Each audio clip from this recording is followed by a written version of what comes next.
Hello everyone, welcome back to my new video. Friends, आज का हमारा टॉपिक है वर्ण व्यवस्था। आज के हमारे इस वीडियो में हम वर्ण धर्म के कर्तव्यों और इसकी विशेषताओं के बारे में जानेंगे, जो कि बहुत ही इंपॉर्टेंट टॉपिक है। तो इसलिए वीडियो को पूरा एंड तक वॉच करिएगा, बिल्कुल भी स्किप मत करिएगा। फ्रेंड्स, वीडियो अगर पसंद आए तो वीडियो को लाइक और ज़्यादा से ज़्यादा लोगों के साथ शेयर ज़रूर करिएगा, जिससे कि ये वीडियो ज़्यादा से ज़्यादा लोगों तक पहुंच सके। अगर आप चैनल पर नए हैं और आपने अभी तक चैनल को सब्सक्राइब नहीं किया है तो आपसे बस यही एक रिक्वेस्ट करना चाहूँगी कि चैनल को सब्सक्राइब करके बेल आइकन को ऑल प्लेट कर दीजिएगा, जिससे कि आपको मेरी लेटेस्ट वीडियोज़ की अपडेट्स मिल सके। क्योंकि फ्रेंड्स, इस चैनल पर आपको इस तरह की इन्फॉर्मेटिव वीडियोज़ रेगुलर मिलती रहती हैं।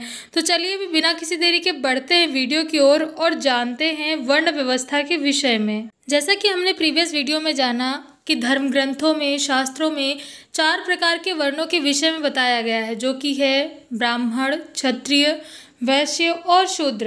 अलग अलग धर्म ग्रंथों में ब्राह्मण, क्षत्रिय, वैश्य और शूद्र के अलग अलग कर्तव्य या फिर वर्ण धर्म बताए गए हैं। जैसे कि ब्राह्मणों का मुख्य धर्म इंद्रिय संयम बताया गया है। मतलब इन्हें ये बताया गया है कि इन्हें अपनी इंद्रियों को नियंत्रित रखना चाहिए, अपने मन को ज़्यादा इधर उधर भटकाना नहीं चाहिए। मनुस्मृति में ये बताया गया है कि ब्राह्मणों को वेदों का अभ्यास करना चाहिए, तप करना चाहिए, अध्ययन अध्यापन करना चाहिए, इसके अलावा यज्ञों को करवाना चाहिए। ब्राह्मण के ये सभी मुख्य दायित्व हैं, जिनका पालन इन्हें पूरी निष्ठा से करना चाहिए। न केवल इतना, बल्कि इन्हें शांत प्रकृति का होना चाहिए। मतलब इन्हें क्रोध से दूर रहना चाहिए और अपने मन को शांत रखते हुए अपने धर्म के प्रति पूरी निष्ठा रखनी चाहिए। वहीं अगर हम बात करें क्षत्रिय वर्ण की, तो इस वर्ण के व्यक्तियों के लिए यह बताया गया है कि उन्हें परोपकार करना चाहिए। मतलब हमेशा दूसरों की सहायता करते रहना चाहिए, अपनी प्रजा की रक्षा करनी चाहिए,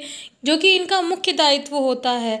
मनुस्मृति में इनके कर्तव्यों को स्पष्ट करते हुए यह कहा गया है कि प्रजा की रक्षा करना, दान देना, यज्ञ करना, अध्ययन करना, विषयों में आसक्ति न रखना क्षत्रियों के प्रमुख कर्तव्य हैं। न केवल इतना, बल्कि इनका यह भी एक दायित्व है कि इन्हें हमेशा ये कोशिश करते रहना चाहिए कि इनकी प्रजा अपने कर्तव्यों के प्रति निष्ठावान रहे, अपने दायित्वों को पूरी निष्ठा से निभाए। इसके अलावा अगर हम बात करें वैश्य वर्ण की, तो वैश्य वर्ण के व्यक्तियों का यह धर्म है कि समाज के भरण पोषण का दायित्व वे अपने ऊपर लें और समाज के अस्तित्व को बनाए रखें, या फिर यूँ कहें कि समाज के संचालन में अपना सहयोग देते हुए समाज में संतुलन बनाए रखें। मनुस्मृति में इनके कर्तव्यों को स्पष्ट करते हुए यह कहा गया है कि पशुओं की रक्षा करना, दान देना, यज्ञ करना, अध्ययन करना, व्यापार करना, ब्याज पर धन देना, कृषि करना वैश्य वर्ण के व्यक्तियों का प्रमुख कर्तव्य है।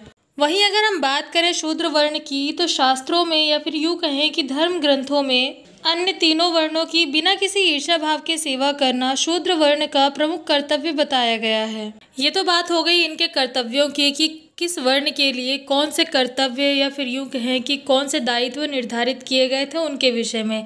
चलिए अब जान लेते हैं वर्ण व्यवस्था की विशेषताओं के बारे में।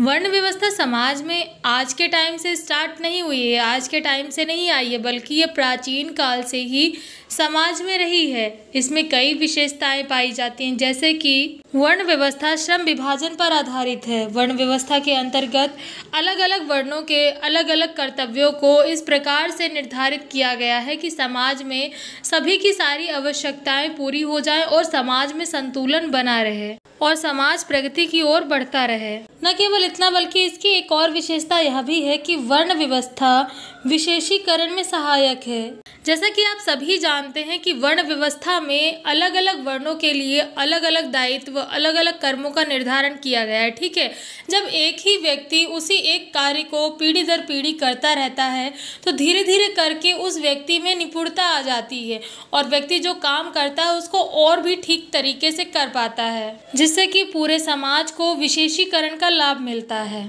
फॉर एग्जाम्पल, मान लीजिए आपने स्टार्टिंग में ड्राइंग करना स्टार्ट किया। ठीक है, अब स्टार्टिंग टाइम में आपकी ड्राइंग एकदम परफेक्ट तो नहीं बनती होगी, आड़ी टेढ़ी तिरछी लाइनें बनती होंगी। ठीक है, लेकिन जब आप धीरे धीरे ड्राइंग की प्रैक्टिस करते रहते हैं, पर डे कुछ ना कुछ ड्रॉ करते रहते हैं, तो उससे क्या होता है, आपकी ड्राइंग में परफेक्शन आने लगता है, आपकी ड्राइंग दिन पर दिन निखरती जाती है। और एक टाइम पीरियड के बाद आपकी ड्राइंग एकदम परफेक्ट हो जाती है। तो ठीक उसी तरीके से यहाँ पर भी है, जैसे कि मैंने पहले ही बताया कि यहाँ पर कर्मों का निर्धारण हो जाता है। जो जिस वर्ण का है उसके लिए अलग अलग कर्मों का निर्धारण किया गया है कि इस वर्ण के व्यक्ति को ये काम करना है।